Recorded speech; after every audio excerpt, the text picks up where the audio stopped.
ombudsman, bagamat hindi qualify, para pagkatapos ng termino niya, siya ay maprotektahan?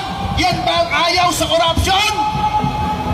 Para yung mga madidimanda sa flood control ay protektahan? Para sa unang-unang pagkakataon, politiko ang ombudsman. Walang politikong naging ombudsman. Bakit? Kasi nga, dapat independent ang ombudsman.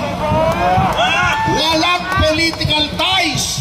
Ang gagawin yung ombudsman, dating ang tauhan, politiko. Yan ba ang ayaw sa korupsyon? Di ba? Niloloko tayo. Di ba?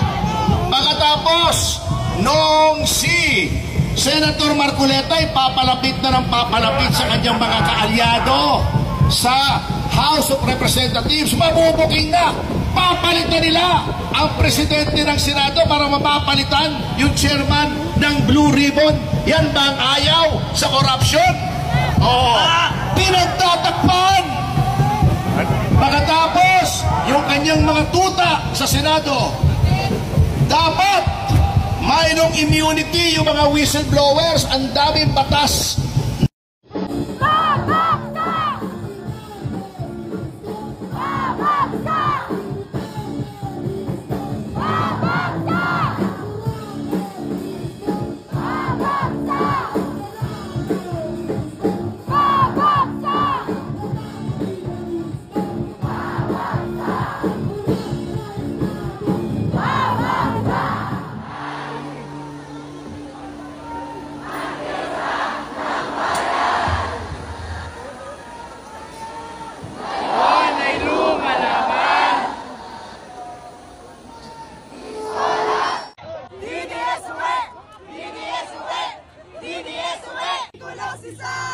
Ikulong si Sara!